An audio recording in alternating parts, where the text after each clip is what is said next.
first sewing video on TikTok was a Louis Vuitton dust bag upcycle, so I thought it'd be fitting for my first sewing video on YouTube to be a Louis Vuitton dust bag upcycle. So I've got two dust bags that are the same fabric and color, this larger one and then a smaller version, and I'm thinking I'm gonna make a mini pleated skirt. I want to include the logo from the smaller bag somewhere on the skirt. At first I was thinking of doing the logo hidden in a pleat, but I wasn't really sure how that was going to turn out. And then I came across this Miu Miu skirt with the logo kind of going across the top back waistband, and that's what we're gonna do. I'm actually gonna start off with a waistband and measure where I want the top of the skirt to hit, and then add about 1.5 to 2 centimeters of ease. And everything that I'm gonna do is self-drafted, and I'm gonna show you the steps I take along the way. In my mind, it's pretty simple, but I also tend to sometimes oversimplify things, so we'll see how it actually goes. Okay, getting into the sewing, since I wanted the logo on the waistband, I first started out by marking an equal distance above and below it to make sure that it was centered, and then cut that strip.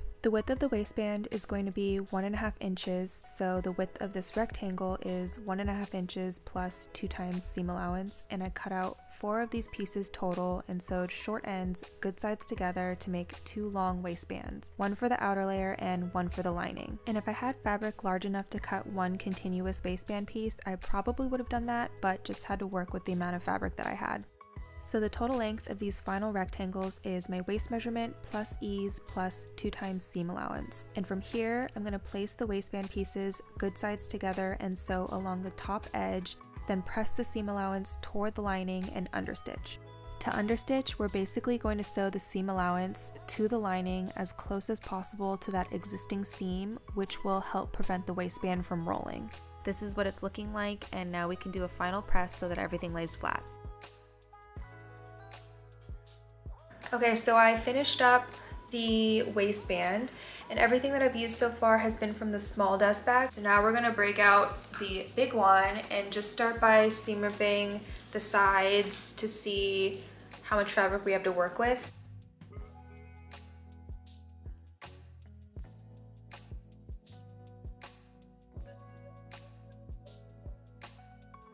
So the height of the piece from the small bag that I have left is 15 inches, and it looks like I can pull 2 pieces that are decent length and 15 inches tall from this big bag, and should have enough to work with on the pleats. But we're gonna have to play Frankenstein a little bit.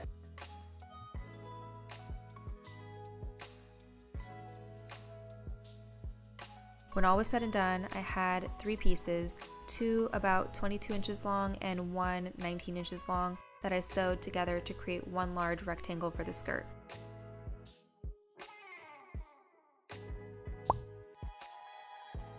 Now for the pleats. So this was my first time doing pleats, and I fully recognize that my method was probably not the most time efficient one. As you can see, I'm measuring, pinning, measuring, pinning, measuring, pinning, but it may have been quicker to just measure all of the marks at once and then pin the pleats in place. Anyway, because I was working with a limited amount of fabric, I had to be very calculated in the size of my pleats, and I did have to redo them a few times before finding the best measurements to get the length of my skirt to match the length of my waistband.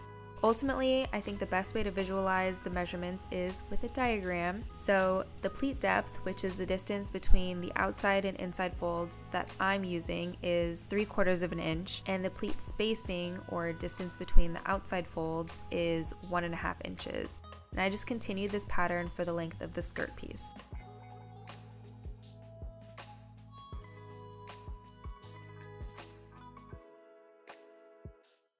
Once I had all the pleats pinned down, I sewed a basting stitch across the top to hold everything in place and then press the pleats.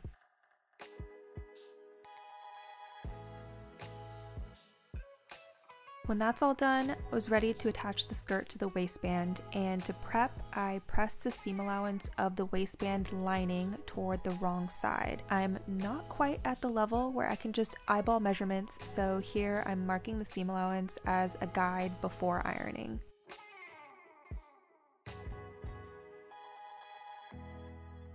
Now we're going to sew the outer layer of the waistband to the skirt, good sides together, and of course, press the seam afterwards.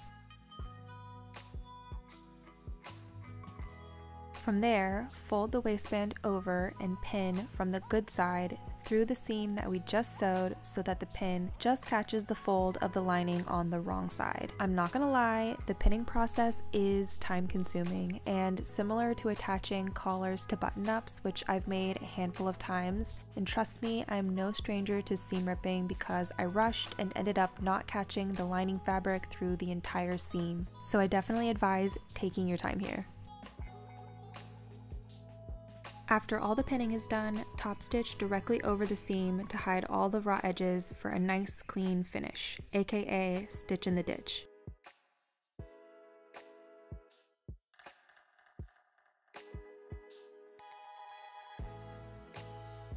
Almost done. I am keeping the raw hem. Don't have to worry about that. I just have to do the zipper and the side seam and it's finished. Can't see because the camera's too high, but we're almost done.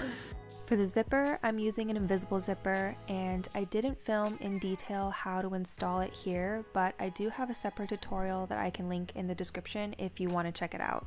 Lastly, I ended up sewing a hook and eye closure at the top of the zipper and here's how the final skirt turned out.